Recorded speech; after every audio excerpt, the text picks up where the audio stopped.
اللهم صل وسلم وبارك على سيدنا محمد وعلى آله وصحبه أجمعين. يا مساء الورد ومساء الفل ومساء الياسمين على أحلى متابعين مطبخ الرضا. بحبكم في الله. النهاردة معانا فيديو جميل جدا هيعجبكم، بس طبعا طالبة فيه قبل أي حاجة، طالبة فيه إن انتوا تقولوا لي رأيكم إيه، وهل ذوقكم من ذوقي ولا ذوق أختي هو اللي هيكون أفضل مننا احنا الاتنين. بس أنا عارفة إن شاء الله ذوقكم هيطلع من ذوقي وبجد هيعجبكم. طبعا انتوا عايزين تعرفوا ايه بقى اللي انا بصوره ده. طبعا ده قبل ما اقول لكم هو ايه، ما تنسونيش في لايك وسبسكرايب لمطبخ الرضا عشان نكبر بيكم ومعاكم احلى متابعين في الدنيا. طبعا يا حبايب قلبي، زي ما انتم شايفين ده انتريه، ده هنا كنا في شقه اختي، فطبعا هي كان عندها الانتريه القديم فركنته بقى على جنب وقالت انا عايزه اجدد الانتريه. طبعا الانتريه زي ما انتم شايفين اللي هو الموجود حاليا بيكون كنبتين لون، او كنبه وكرسي لون وكنبه وكرسي لون.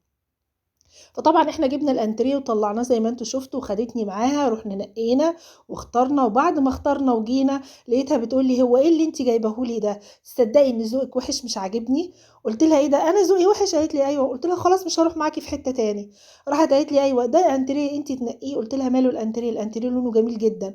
واخترنا كمان مع الانتريه الجزمه اللي انتوا شايفينها دي. طبعا الكرسي اللي جنب الجزمه ده اللي هو ده كان الانتريه القديم بتاعها. معجبة بقى هي بالانتريه القديم بتاعها قوي، اصل هي بتحب التراث. ولا والانتريه اللي انا اخترته معاها لا مش عاجبها خالص. طبعا الجزامه زي ما انتم شايفينها يا حبايبي كده، بسم الله ما شاء الله كانت زي الفل. طبعا هي جريت بسرعه، راحت فرشتها وظبطتها، سبتها قلت لها عيشي مع نفسك وانا هروح للانتريه حبيبي اللي انت زعلانه منه.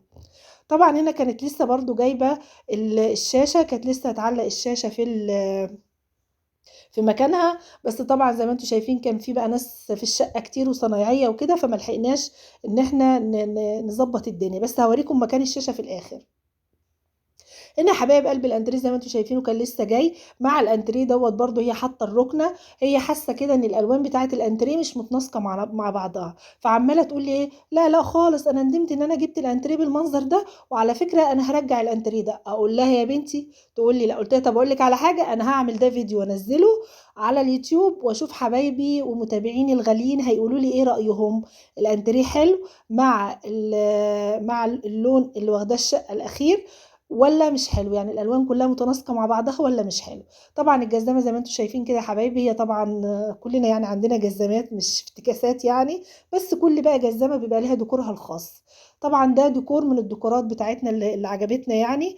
هنا العمود اللي انتم شايفينه دوت بسم الله ما شاء الله، ده بقى بتحطي فيه اللي انت زي ما هي حطت كده اوام ما شاء الله رصت في ثواني. حطت كده كاسات كوبايات اللي هي عايزه تحطه يعني، ومع المرايه الطويله زي ما انتم شايفين كده.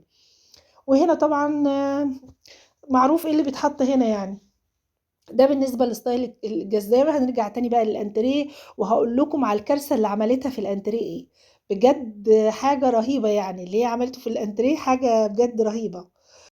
عملت ايه بقى في الانتريه هنشوف مع بعض، بس هنمشي مع بعض خطوه بخطوه.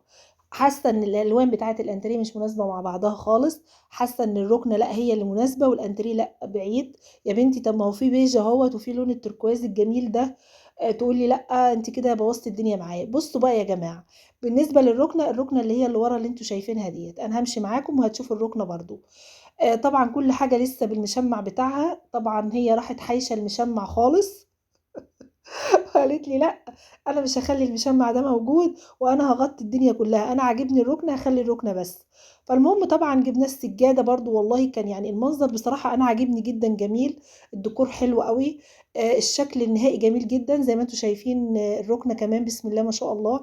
الركنه تحفه. طبعا هي عشان الركنه كافيه في اللي هو اللون البني، فهي حاسه ان ده مناسب للون الاخير بتاع البيج بتاع الشقه. هي حاسه ان ده كده مناسب لبعضه، انما ان احنا ندخل اللون التركواز لا مش مناسب. فقلت لها يا حبيبتي دايما بتبقى الالوان كلها كده داخل يعني، بنعمل تشكيله الوان مناسبه لبعضها برضو. فهي لا مش مقتنعه، لا مصممه ان كده. لا انا غلط.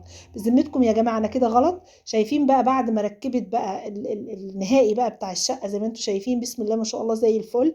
راحت حايشه الاكياس اللي على الركنه خالص بجد. وبعد ما حشت الاكياس اللي على الركنه والاكياس برضو اللي موجوده على الانتريه، راحت جايبه كفر للانتريه جاهز على طول، وراحت ملبساه زي ما انتم شايفين كده. يرضيكم كده يا جماعه؟ زي ما انتم شايفين بالمنظر ده. هنا كنا ركبنا الشاشه في مكانها، والانتريه راحت جابت له كفر بسرعه وراحت ملبساه زي ما انتم شايفين كده. اقول لها يا حبيبتي شكله الاول كان حلو، قالت لي لا كده بقى انا حاسه ان الالوان كلها دخلت في بعضها والدنيا كلها كده بقت مظبوطه. قلت لها والله خلاص انت حره ما دام ده عاجبك. قالت لي وبعد كده انا مش هاخدك معايا تختاري معايا حاجه تاني. اقول لها انا ذوقي حلو، تقول لي لا انا كده حاسه ان انا ارتحت اول ما حطيت الكفر على الانتريه كده، حاسه ان كل حاجه في مكانها وان كل حاجه مظبوطه.